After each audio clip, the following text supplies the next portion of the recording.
Some viewers may find the following video disturbing. Viewer discretion is advised. There's Mr. Enfuego, one half of the Baseball Junkies podcast. Before we get the show going, we just want to make sure that both you, the viewer, and the listener are fully aware that this podcast is not intended to provide any form of investment advice. The opinions expressed here by either the host or any guest do not necessarily reflect the views of any sports card investor, organization, and or entity within the sports card market. Any discussion of sports card values in the past or present is not a guarantee of future performance.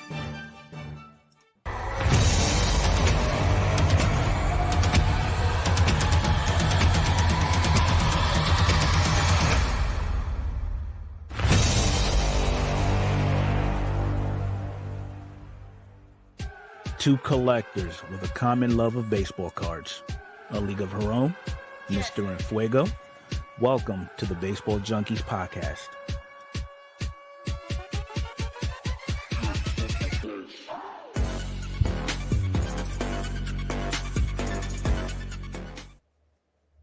Well, hello, and welcome to the Baseball Junkies podcast. I'm your host, Adrian, from A League of Her Own on YouTube. And I'm your boy, Mr. Enfuego. How have you been, sir? How's your week been? It's been a very eventful week. Right? Right? Very eventful. Oh, goodness. We've got a lot to talk about today, guys. Thank you all so much for joining us here live on YouTube. And if you're listening to us on your favorite podcast format, we appreciate that as well. Try to cover all baseball card news and what have yous out there for the collector. The collector. I'm going to say that again. Shall we get started, sir? You got anything else you want to start off with here? The intro? Just a reminder, everything that we speak about is strictly for the collector because 2024 is deemed Year of the Collector. Yeah. Yeah. I'm going to speak for both of us, I think, Mr. Fuego. If I say something wrong, whatever. You and I are baseball card collectors. Mad respect to flippers out there, and let's face it, we've got a little tiny bit of that in our DNA as well. It's just part of the game, but man, not making a living out of it. We're just trying to have fun. So all it is.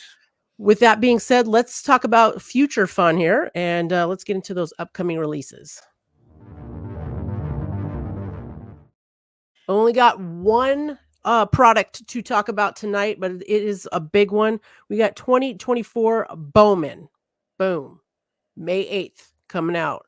About $300 for a hobby box, about $600 for a jumbo box. Good Lord, that's a lot of money. It is. Those hobby boxes are 24 packs, 10 cards per pack. You are supposed to get a 1 Chrome Auto, 1 Chrome Mini Diamond Parallel, and 1 Rising Inferno Parallel. That is in the hobby box. The jumbo box, you are guaranteed, putting that in parentheses because sometimes mistakes are made. 3 of those Chrome Autos, 2 of the Rising Inferno inserts, and for this year they put this on the list, 1 Bowman Scout Top 100 prospect card, which I feel like in like retail is like 2 per box. I don't like Right. those prospect top 100 cards are like just common inserts, but to each his own. Now, correct me if I'm wrong. This is not the format with the logo fractors, right? No, I'm sorry, the retro fractors. I believe it's oh man, is this the one with the Pete Rose in it? Yeah, Pete Rose retro factor in it. You're right. You're correct. Pete Rose and a couple other guys in there. But to be announced. we got a 100 card base, like base rookies and stars, and then the cards that most people are going for are those prospects. There's 150 prospects, and I did not look up the list of who the upcoming prospects were. That was on my list of to-dos. I have not done it yet. I haven't gotten that far out. I did, I guess it's been 2 weeks now. I did get a hobby box pre-ordered on Topps, which I don't know what got into me, why I decided to go ahead and do that. But hey, it's fun. Got to do it sometimes. You're a Bowman type of thing. It's having a moment. In your DNA. Yeah. Because Bowman it's one of those products that people go nuts for. So it kind of makes it fun watching all the rips, watching all the hype and stuff like that. Hell, it seems like these days too, if you watch, the right channels, they'll open it before release day and they'll pull a superfractor. So that's always fun to know that you don't really have a chance. So anyways, I'm in a mood tonight. So we're gonna have fun. This is fun. This is fun.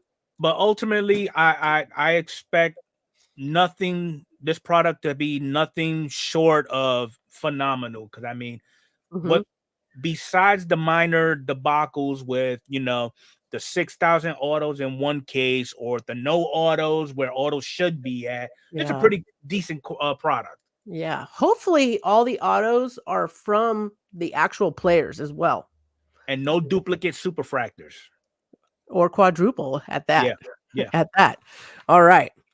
We're making light jokes on previous issues that seem to always happen in products, even after Fanatics has taken over. That the multiple superfractors was when that first year of Bowman that came out, that Fanatics was had owned Tops and stuff. So at any rate, I'm sure there's going to be things, but hey, there's still going to be fun things in there. And then the fun thing about Bowman as well is sometimes there's prospects in there that in a couple years that you're not going to have it. Right now you won't know, but later they'll come up and they'll surprise you.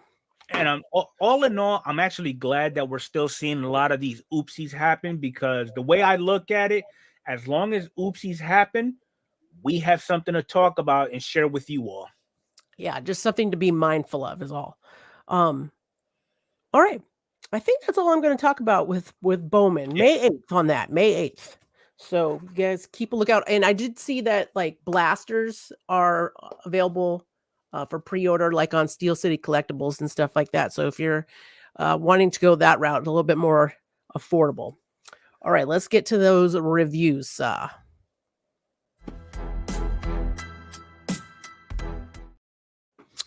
All right. Just one product to review this week as well.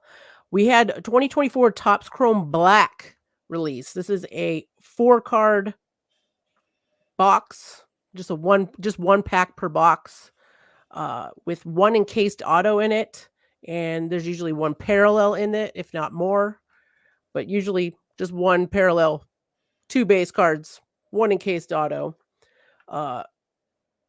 Got into a player break of it this week after I know I've past weeks I was like, I'm just gonna buy singles of this, whatever. Well, PSA as a PSA member, I got $60 to spend on Fanatics Live, and Yeah, I had a weak moment, and I got Lawrence Butler, rookie for the A's, and Mr. Fuego got I Julio. got Julio, Alex Rodriguez, Oh, and as a random act of kindness, I try to pick up Andres Jimenez from the Guardians. yeah. So I it was a player break. They were opening 5 cases of this, which I think it's 5 boxes It's per 12 case. hobby boxes in one case Oh, 12. Jeez, I for was a total total of off on that. 60 autographs.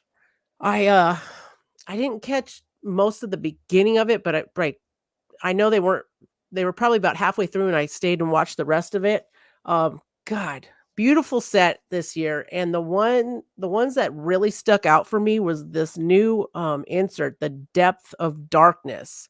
I'd bring a picture up for y'all on YouTube, but it does no justice. So, like, try to go find a break or something. Maybe somebody's got a better picture of it on eBay. If you go to It's Cardboard Connection or Beckett, they do have a photo of that insert.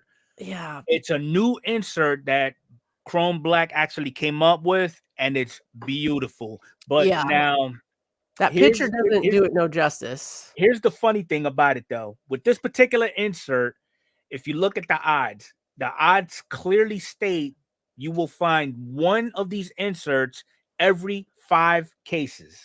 Mhm. Okay. Now the five case pick your player break that both Adrian and I got into, we pulled not one, not two, but 3 of them. The break pulled those. We didn't get any of those. Yeah. I'm bummed, but I don't think Lawrence Butler was on that checklist. Julio probably is, yeah. I'm trying to see if I Um, can bring an image up for yeah, this okay. I've got I'll share this with y'all here on YouTube real quick. This is a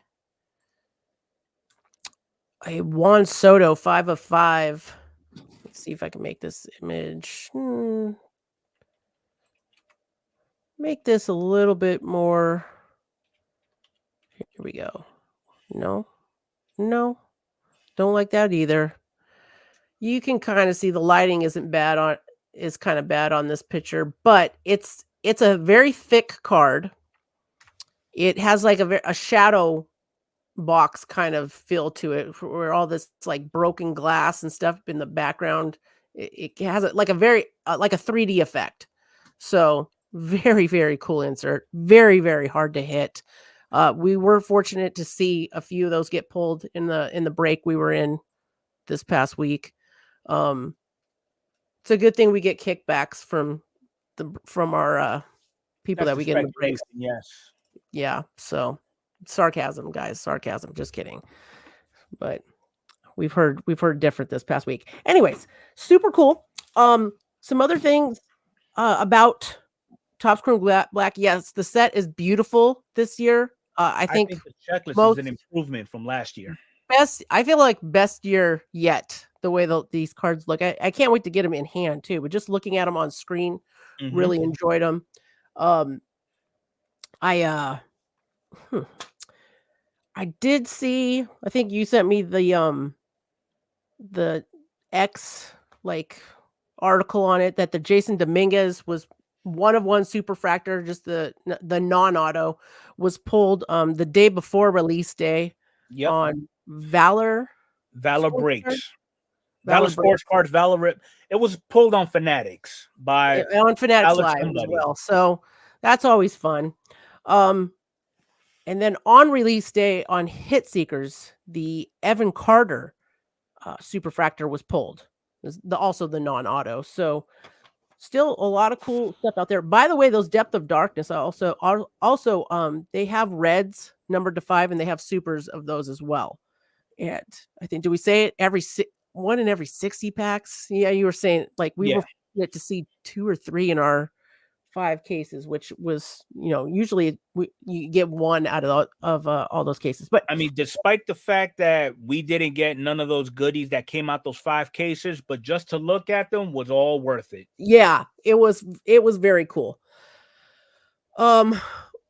We have I gotta say, I don't normally do this, but we have someone in our comments right now, Jeffrey DeMarco says he got a Jasson Dominguez Depth of Darkness in a case break. So congratulations. Congratulations. I can't wait to see pictures of that, Jeffrey. That is epic. So yeah. Oh, and FYI, it's still available on Topps, I believe. I still think you can get Topps Chrome Black on Topps for $150. I did see some other channels talking this week about it being more than that. And just because your LCS decides to raise the price doesn't mean that Topps did that. Just want to throw that out there as well. Let's see. Looking on Topps site, there's still Heritage on there as far as baseball products go in Big League. Maybe they sold out now. But that's what we got for reviews. In that 5 case break too, but I got it by player break, the way the checklist is, it's hard to hit your player. It is. I had Lawrence Butler. I was fortunate to get, I think, 1, maybe 2 of his base cards, which is a lot more than other people got. And I did get 1 parallel. So unless I missed it in the beginning of the break, I didn't see one Julio get pulled. There's only one base Julio that got pulled. There was only 1. At least there was 1. Exactly. How about, did you go back and see if Andre Jimenez was pulled? Nope. Or him or Alex weren't pulled. Dang. Yeah, it's crazy. That's a set, like if you were trying to get the whole set for whatever reason. I don't know why you would.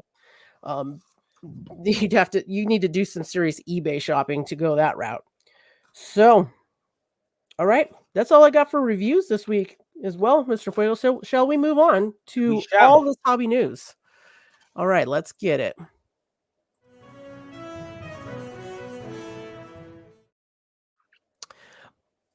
Okay, so let's start off with some fun stuff. Yeah, let's do the fun stuff. We did have a story break on Topps on X talking about a gentleman that took his 4-year-old daughter to a hobby shop and told her to pick out any hobby box she wants that was $50 or less, whatever. Let's be real. She's 4. So of course she picked a box of a hobby box of Big League, which I think is more than, it was about $50, right? Yeah. Roughly, yeah. And in her first pack, she pulls an Ellie De La Cruz auto numbered to 10. First pack she's ever opened in her life. And so that was a fun little story about beginner's luck. Little girl's luck. Dude, she doesn't even know what she's got. She doesn't even know. That's exciting. When I scrolled through that story, they showed some other, there was another kid that had pulled the Ellie out of 25 as well. Anyways, it's super cool when to see these stories of kids going and opening packs and then hitting humongous stuff, and sometimes the reaction from the kids too, when they kind of have an idea and they know how. And Topps actually labeled it perfectly: beginner's luck. Beginner's luck, yes. Yeah, it was freaking awesome, because do you remember? We all have that moment when we were a kid, when we open a pack and we just completely lose our freaking mind over a card we pulled, and that's you're hooked for life after that, no matter what. You might step out away from it for a little bit, but when you go back, you notice, you think about it, our cards might have been put away in the closet for a while, but they came back out. They never got thrown away, and then you always go back and reminisce. There's something about them, so that's a great memory for that family there. Speaking of which, also Midwest SportsCards had also gone out to some minor league games, and they gave away over 11,000 cards, singles and what have you, to kids and young collectors and what have you. And some of those giveaways were sealed packs, and there were some really nice pulls. I saw some pictures of Anthony Volpe autos, Ellie De La Cruz parallels, things like that. Caminero. But yep. So a lot of memories being made over these past couple of weeks here with kids opening cards and hitting big. I think if we start dressing like 4-year-olds again, Adrian, we might get that luck. I know, seriously. Okay, so those are some nice stories. Some another like kind of fun story, or well deserved, I should say. Doc Gooden, his number, they retired his jersey number in New York Mets this past week, and they put out a really nice Tops Now card. If you guys, it's probably I'm sure it's not available on Tops any longer, but if you uh look up Tops Now, Doc Gooden. It's really nice image of Doc Gooden, kind of giving the heads up, at in New York. So that was pretty nice. Um okay, some not so nice. Just stuff to be aware of. I linked a video in the description about fake PSA slabs. Now, I know there's been videos about this before, previous videos, but PSA's slabs have been like upgraded and changed slightly. So there are upgraded and changed slightly fakes as well. And Jasson over at Extreme Card Breaks had dropped a couple of videos. I linked one of them in there for how to spot these PSA fakes. And the story came about too because I believe it was at Chantilly that there were some of these PSA slab like fakes that the police were involved, arrests were made, and all that information and story is over at Extreme Card Breaks. Definitely go check him out. He has some really good videos, helping you like spot fakes and other videos on other issues in the hobby that to kind of protect yourself, keep yourself from getting scammed and stuff like that. If I didn't see that video, I would totally not even. I would fall for it. It's really like tough to see. And these guys are using the numbers off the PSA site. So you might go see a certification number, type it in, and it looks all good, but they can get you. They can These get con artists are getting smart. Yeah. So anyways, definitely got to check that out. So I wrote a note before you get into the next story, sure. One thing I did want to mention, and I know it's solely about the hobby, but I did want to take a moment. And for those of you who are not aware of it, we did lose a great Yankee on April 15th. His name was Whitey Herzog. All right. Hall of Famer. I mean, what can you really say about Whitey? He pitcher, manager, he's done it all. Very well respected name in the game. Yeah. Rest in peace to Whitey, and sending love and prayers out to his friends and family. I did not know that he was a manager of the Royals. I pulled a card of his today out of Topps Heritage, the 2024 Topps Heritage, and I was like, oh, okay, good. I'm glad other people was he a Yankee? I think of him with the White Sox. Was he a Yankee? I'm debating now. I was gonna say. I'm debating now. We don't know what we're doing.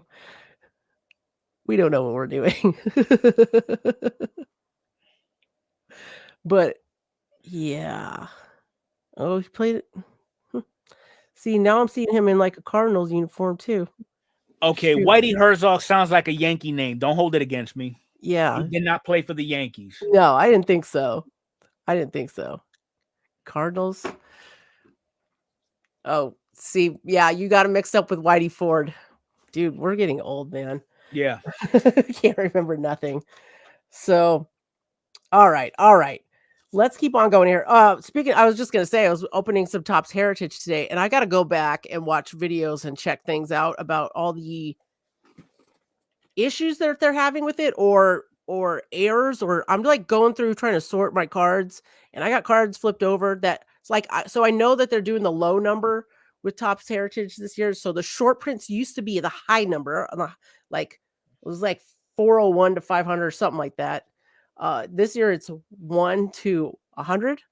Yes. And a lot of them were flipped over, but then I had a random Leody Tavares card that's numbered 407 flipped over, and then I'm looking it up on eBay and it says it's a short print. So I'm guessing that's from last year's so I feel like sometimes they forget to put cards in a previous year set with They make Heritage, up for it by putting it in the and they following put it set. in the next one because I remember that Kevin Biggio had one of those cards in like 2020. Who knows? And it's like, dude, that set is so hard to like sort and like figure out. Like you got to double check the back and look by the number to see if it's some kind of parallel, and color swaps and stuff that don't really look much different. It's crazy. That makes the hobby a full-time job where you gotta It look is and read and do research and good, clean fun. Good, yeah. clean fun.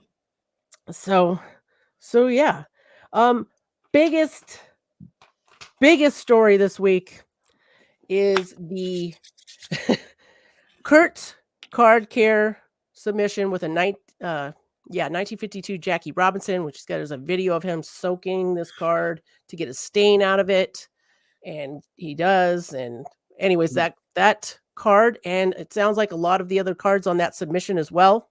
Every card in that submission. So Was it- finally he got held accountable. They all were deactivated. So there you go. Way back when this story, like the whole thing re-broke, I feel like, about Kurt's card care, and I was just like, it's kind of weird. And 1953, Jackie, not 1952. Sorry, we are full of air cards today, right here. Okay.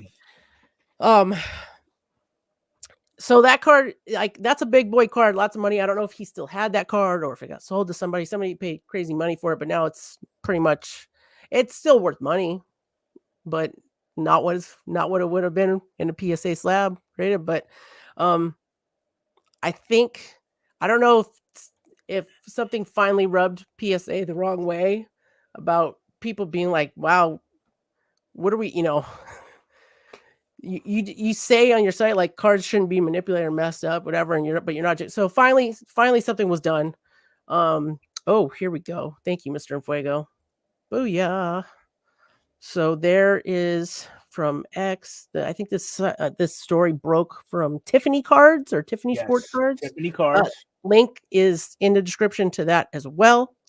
I mean, he's straight up, like, I went back and watched the video of him cleaning this card, and like it does blow me away. I know that people do this and it's not that big of a deal to a lot of people, I guess, but to fully engulf your card in a liquid, that's intense.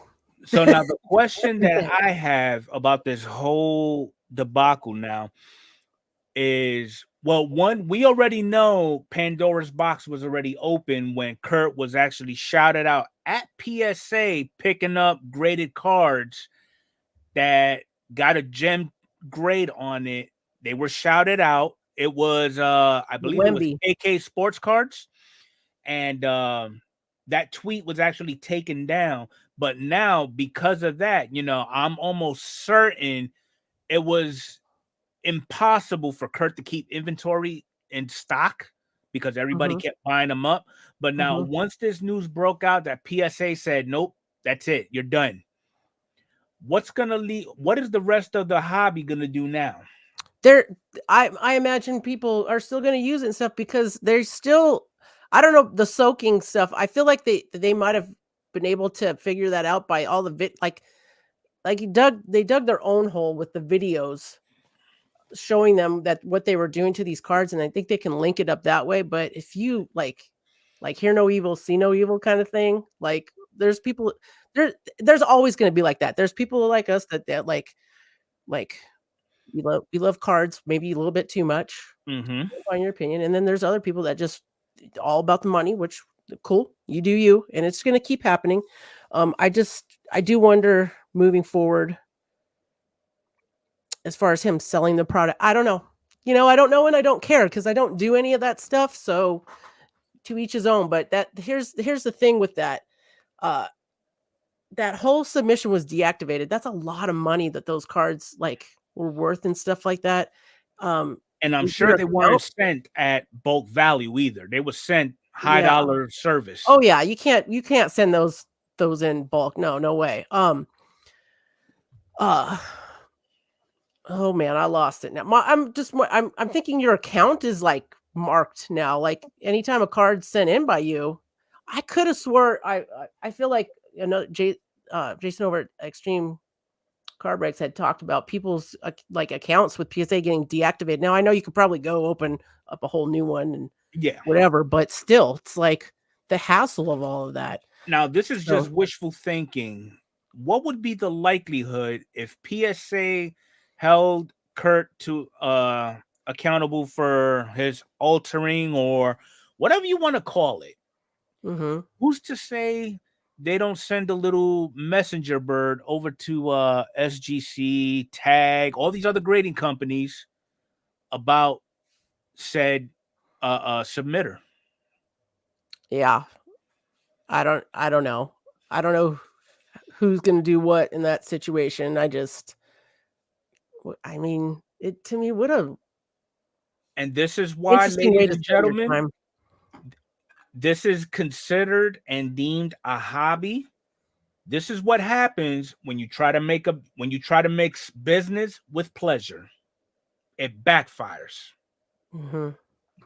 I do see people in the comments. This is another thing I wanted to kind of touch base. We kind of talked about it previous weeks. Like there's no like labels or anything that says what's like in any of his products. So I don't know if that's going to be some backlash on him as well. But I don't know. This just seems like this is like I don't know. It just seems so silly. Like I'm just cards fun to me. Like I know there's some people that make money on it, but I don't know. Just it seems ridiculous to do that to your cards. It's already ridiculous that we're sending our cards in to get graded by somebody else, But I feel like I'm not perfect. Like I like to get my 10s and stuff, but at the same time, like it was a kind of a way to like preserve the card and show it was authentic. I know a lot of people are going to think I'm full of BS, but I like that's that I have that Willie Mays card that my uncle gave me when I was young. That card means the world to me. So that was one of the first cards I got graded because I was like, oh, I want this in a slab. I know it got like a 2. It's not worth it.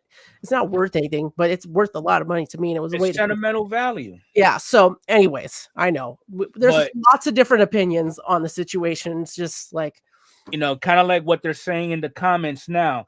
I think a lot of these industry organizations that deal with the hobby, such as PSA, SGC, and all that, they're starting to get inclined with what's going on in the environment. I wouldn't be surprised if PSA actually has a small department that watches YouTube all day to see what is it that the consumer is actually doing or not doing prior to sending for grading. You just never know. That's an interesting theory. But It really is. I wouldn't be surprised, but yeah. So, all right. It's 5:32. We are going to do trivia. This is a good one today, guys. Put your thinking caps on. Get ready. As soon as you figure out the answer, there's going to be a series of hints, but as soon as you know, get it out there because you gotta get the answer in before we announce the answer on this little video here. All right, let's get it. Let's get it. Welcome back to that part of the show where we take a moment to have a little fun and test your knowledge of the hobby. Welcome back to the trivia of the week. Name this set. Here we go. Hint 1. It has a 100 base set and 7 foil parallels. Any ideas? No? Hint 2. This is the first time this product has made an appearance as a standalone product. Any ideas yet? How about this hint? The event that inspired this set will happen again in 2026. Any clues? If you have no idea, the answer of the week is Topps World Baseball Classic. See you next week. I got him, Coach. If you're listening and not watching, Mr. Infuego is raising his arms in victory because he feels victorious that nobody got the answer. That it was World Baseball Classic. That was a tough one. It really was because I thought that there was another set in 22 or 22 that released, but it wasn't. Yeah. Check the clock. Yeah, we got people saying it goes too fast and but you got to be on your toes. I try to get you all ready ahead of time. All right. So with that, shall we go into our top 5 like card sales of the week. Let's Using market movers, the free part of it, or from Sports Card Investor, FYI. What would a video be without talking? What would a sports card video be without talking about Sports Card Investor? I know. Just a good day is all. All right, here we go. Number 5.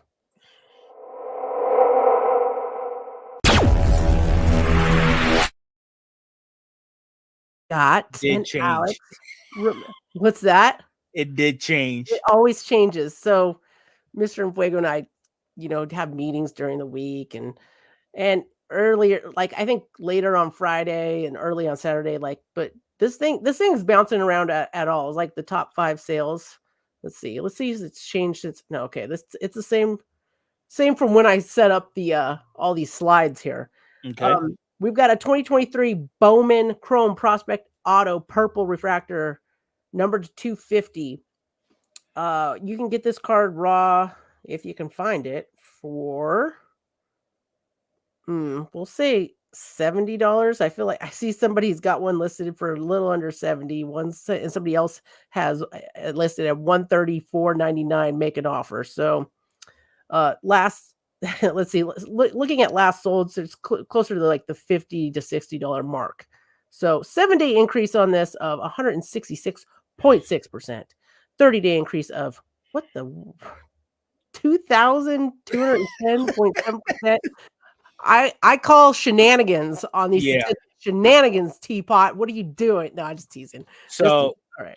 There are no graded cards. There are no graded copies of this card that has sold.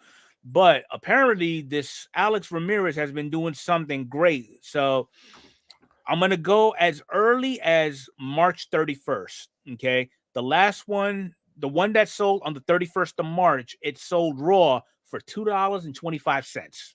Let's fast forward to April now. April 14th, it sold for $19.50. Fast forward 2 days later, $23 even. This one sold yesterday, the most recent, for $51.99. That tells me that Alex Ramirez, he must be doing something good down doing there. some big boy stuff over on the Mets system over there. That's nice to hear. All right, let's get to number 4.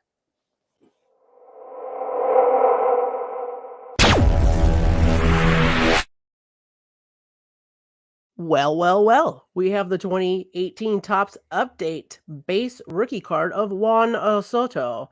You can get this card raw for about between $25 and $30 on eBay. It's showed a decrease in sales in the last 7 days of 1.6%, but in the last 30 days, 32.8% increase. So 3 copies of this card happened to be sold as a PSA 10 yesterday. On the low end, one sold for $50 even, and on the high end, it sold for $58. Not too shabby. PSA 10s.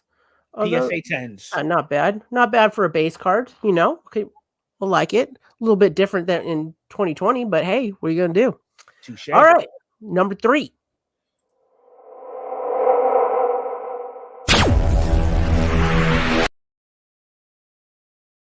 Really like this one. This is the 2024 Topps Heritage Real One autographs of Colton Cowser.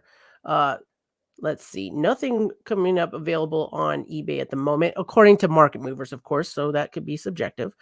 Recent sales we'll say between $100 and $140.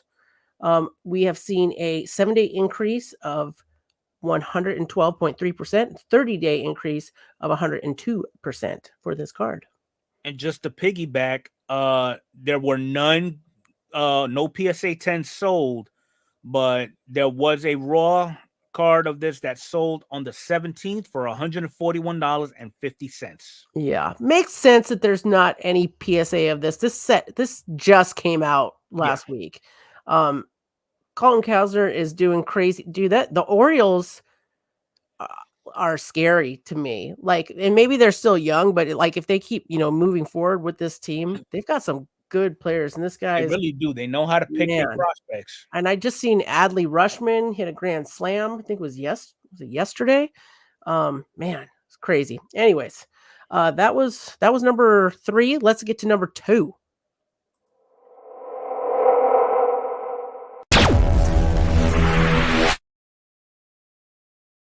No. Well. It's been a minute since It's been a while. this man hasn't been all over the top 5 here. We've got the 2018 Bowman base rookie card of Shohei Ohtani. It's number 2 on the list, but we've seen a 7-day decrease of 0.6% and a 30-day decrease of 5.8%. Whatever. Okay, so and this card still goes for about, we'll say $20-$25 raw on eBay. Well, I guess once the world realizes that Mr. Ohtani has been free and clear of all the shenanigans with all this gambling, his value will start going up. But on a different note, for PSA 10s, one sold yesterday for an even $90. Not too shabby. All right. Are you guys ready for number 1? Can you guess it? Hit up the chat. But here we go.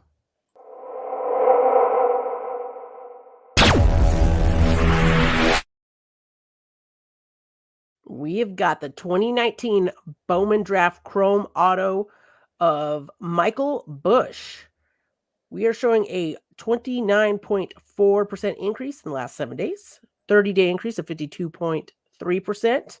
This card raw is roughly going between $75 and $80 on eBay. Not bad, because the last PSA 10 copy sold 2 days ago for an even $150. Not too shabby. Another guy that's come up and is doing big boy things in the major leagues, hence hitting this list, because people like to see these young prospects coming up doing great things, and they just try to go crazy with their cards. That's our top 5 of the week. Let us know in the comments what you think of the top 5. Who should have been on it that wasn't, and who's on it that shouldn't have been on it, what have you. Well, speaking of that, honorable mention, who would you want to see on your top 5 next week? Oh, Bo Bichette. Okay, rightfully so. No, I know. Okay? Honorable mention, Patrick Bailey, San Francisco Giants. It gets, I don't know, no recognition. I just watched him hit a home run today in his game. Love it. I love San Francisco's home runs when they land out in the water. Love it. I just love it. Right. It's awesome. So shout out to him. With how this kid is doing great things in the Bronx, I would like to see more Juan Soto. Good point. I'm surprised a couple of weeks ago they never mentioned Oswaldo Cabrera. He's going under the radar too. He's freaking great on the Yankees right now. Yes. Like he gets like no love. We got some comments coming in. Skeens and Ellie De La Cruz, Steve Kwan, Bobby Witt's versus Bowman, Corbin Burns, Westberg, Jordan Westberg for the O's. Yeah, I expect to see Bobby on next week's top 5. Yeah, for sure. He's going crazy right now. All right. Shall we get to our favorite time of the podcast? The meat and potatoes of the podcast. Let's go. Let's get it. What stories do you have for me this week, Mr. Enfuego? Well, I just did a PSA reveal video. And it wasn't the best. Granted, I only did 2 PSA videos. I think the first one outshined the most recent by far. This last one, I did manage to get quite a few PSA 8s, and after done recording and everything, I looked back at them. They don't warrant no 8, honestly. Yeah. In my opinion, and again, I'm new to the grading game. I've been picking up tips from you, but from what I've seen, and I went through the requirements that PSA has set forth, they don't warrant no 8. They really don't. Yeah. I just think, and we've talked about it many times, they go into a day of grading with a quota. How many 10s? Mhm. How many 9s? Okay, we're done with meeting that quota. Everything else 8 and below. Yeah. I've like altered my approach of stuff that I'm sending to PSA now just because it's just so it's very hit or miss. Unless I see something crazy obvious, I'm not even gonna send it in. If there's like a little bit of surface stuff, a little bit of this, even if it's got tiny little bit of white corner, I'm gonna still send it in because I feel like it really depends on the day, and I really feel like no matter what I send in, there's going to be 1 or 2 cards that they give a lower grade, and hopefully it's to the crappier cards and the, Right. the And I better mean, cards get the good grades. So there were you know, instances where I've sent you cards that it looks like, I'm sure that you looked at a lot of my Alex Rodriguez cards that I sent you for grading, and mhm. you're looking at them like, God damn, how long has Mr. Enfuego have been chewing on these? They come back 7s, 6s.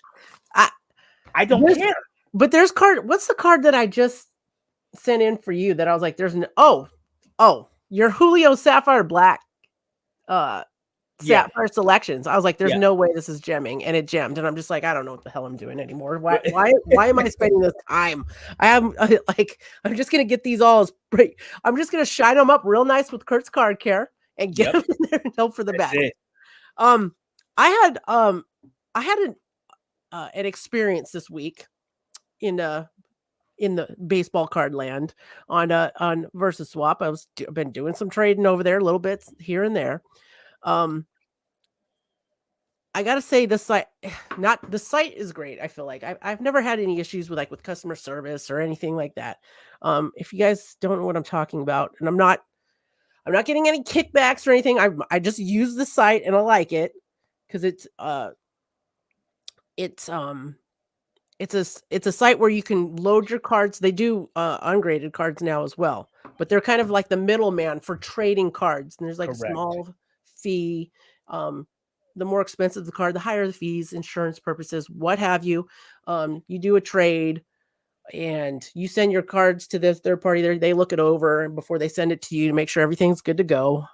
So a lot of the issues on there are people will have their cards on there and they're way overvalued, which to each his own. Sometimes people overvalue their cards because they don't really want to trade them. They just throw them up there in case there's some kind of a crazy deal somebody wants to work out on there. Right.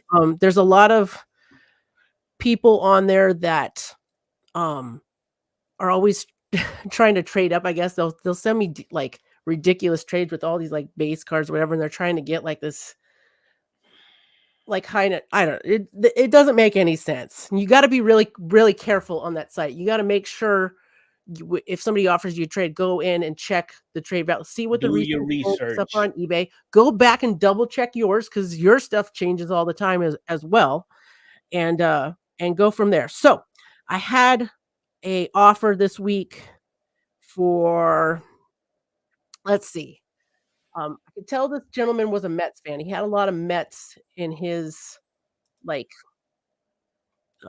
his His inventory. on his inventory. Thank you. Okay, so I had the PSA 10 Francisco Alvarez sapphire orange photo variation number to 75 PSA 10. Francisco Alvarez is doing great on the Mets right now.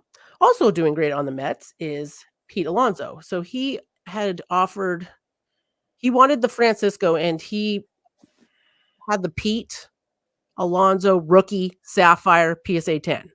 This not numbered or anything, but that one as well. So went back, looked at the values. He had 1 or 2 other cards of mine that he wanted in the deal. I went back and looked, and I think I sent him, a follow-up trade, like dropping those other cards.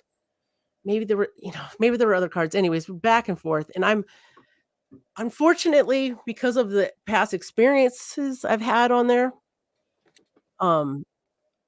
I go into this feeling like I'm always dealing with somebody that's trying to rip me off. And I know that's a bad attitude to have about it, but it is what it is. It's the reality of it.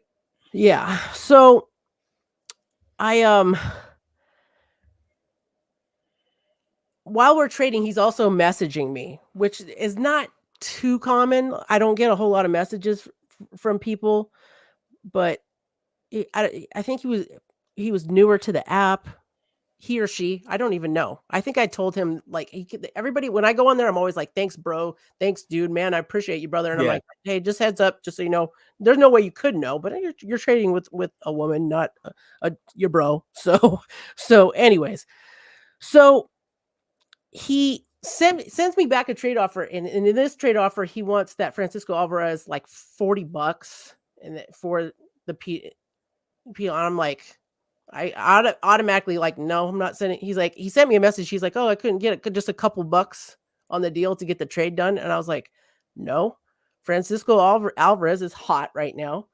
Pete Alonso also doing pretty good, but this is a like numbered pair. Oh man, you know what? Totally wrong deal. I've got this completely messed up. I'm so sorry. This was for the Julio Rodriguez auto. I was trying to trade for the Julio Rodriguez auto. I got this all mixed up. Different trade deal I did on versus swap. I'll show you guys pictures later. Sorry about that. I'm trying to get this Julio Rodriguez numbered to 50 rookie auto from Topps Stadium Club. It was not graded. It was in the Topps thing, like it was a redemption or something like that. It was not so.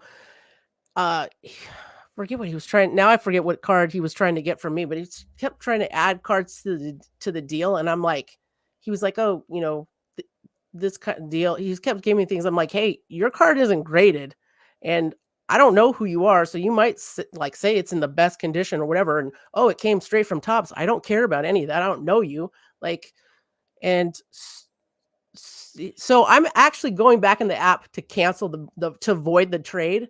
And right before I can void the trade, he accepted the trade. It was like a straight up trade for Julio Rodriguez autograph, numbered to 50, rookie.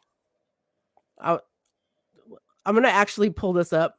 Bear with me. I know my storytelling is not that great. Okay. I traded him. Everybody brace themselves. Calm down. I traded for, I had a Sapphire Bobby Witt Jr. rookie PSA 10. He took Ronald Acuna auto numbered to 10. That was a PSA 7. So those two for the Julio. Julio is not graded, but it's a numbered to 50 SSP rookie auto from Stadium Club. So he kept he was adding like $40 and all this stuff, and I was just like back and forth, and the guy was like, "Oh, I was like, why did you accept the deal if you didn't, if you want it for it?" He's like, "Oh, it was a fair deal." And I'm like, so he's like, "I was just trying to see if I can get a little bit something more on top." I was like, and so I'm just straight in bitch mode, right? I'm just like, "Oh, so you're just trying to take me for something?" And he's like, "I wasn't trying to take you." The guy ended up being really super nice, is what I'm trying to say. He was like, "I actually thought about what you said about my card not being graded and it not, you don't know me. It's not graded. I can't guarantee the condition, for it to be a 10. He thinks it would be a 10, but how can I guarantee you that?" Whole point of the story is you don't always have to be an asshole. Now, on VeriSwap, do you have to put a guesstimated value on the card you put in there? You do. What did he value the Julio at? He had the Julio as near mint 8, which is the highest. That's the highest VeriSwap will let you do for a raw card. Okay. And in the picture, you can clearly see it's got the top sticker over the top, but hey, I don't have that in person in front of me. I don't know if it's been taken out of there or not. I'm pumped about it. I'm excited. Just saying. It's tough on all these sites and everything, all these deals we do with sports cards people, because I always feel like it's, we get watching all these videos like Sports Card Investor doing deals with people and whatever. It's like, it's okay to just chill out and be patient and just, not just go straight for the jugular on people. I felt bad afterwards. I was like, this guy was just, he was just trying to do a card deal, and he was I don't know the experience level, but he was asking all the questions and doing all the right things.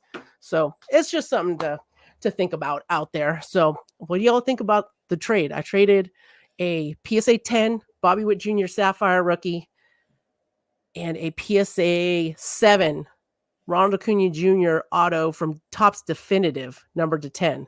Those two for a 2022 Julio Topps Stadium Club. It says SSP. I don't know if he just wrote that in. Rookie auto, numbered to 50. I know what eBay listing doesn't have SSP next to it. I mean, I'm sure I've seen a base Julio out of 22 update SSP. Yeah. So there's the trade. There's no way you guys can see that. There's no way you can see that. I tried, guys. For those of you watching on YouTube with us, but those of you listening, if you caught all of that rambling I just did, what do you think of that trade? And what do you think about my attitude towards? Well, I mean, from my perspective, and I'm gonna fill the shoes of somebody who don't know you from a hole in the wall. I would personally think you reacted accordingly, because again, you're dealing with somebody who you've never met in person, you've had no engagement with, and instantly this person threw themselves under the bus by clearly stating his motive. I was trying to see if I could get a little more out of you. So if you're honest in telling me your full-blown intentions, okay, I mean, what else is it that you can possibly do and keep to yourself? So, I mean, I think anybody who gets into the realm of trading on all these platforms, whether it be Veriswap, Facebook, Instagram, whatever the case may be, everybody always goes, I'm sure, because I know I do it, we get into a defensive mode just to make sure, we're not being taken advantage of, or we get got, for a lack of better terms. Yeah, absolutely. So I don't think you acted inappropriately. I think your demeanor was fitting, and for everybody who's in the chat and who's going to be listening in, if you feel differently, or you are, in agreement with what I've mentioned, go ahead and let us know, either on the website for everybody who's listening, or if you're in the chat, let us know your feedback in the comments down below. But I mean, I think there was nothing out of the ordinary with the transaction and the conversation before the transaction was made. You can definitely come over to the After Hour show on Mr. Enfuego's channel about 30 minutes after this podcast to really give me the what's for on it, on what you think about the trade and my demeanor and all that stuff. So be sure to head over there after that and let me know. Yeah, people are giving it to me in the chat already. That's cool. All right. I think we have one last piece of business that you need to. No, not me. It's what you got. What I got. What is not happening next week? What is it? Oh, hey guys. The Baseball Card Junkie podcast is taking a week off next Saturday. We will not be having the podcast next Saturday. Be back at it the week after, which is, just want to let everybody know, because people like to, do live streams and stuff on Saturdays, especially when we're not having the podcast. So next week, the 27th, no podcast. We will be back at it on May the 4th. Be with you. Mr. Enfuego, You got anything else for? I do not. I look forward to seeing everybody who's in the chat over in the After Hour show, so we can go ahead and really have a conversation. Let's. Thank you guys so much for joining us every week or listening to us every week on your favorite podcast format. You guys are awesome. You guys have a great evening, and we will catch you in 2 weeks.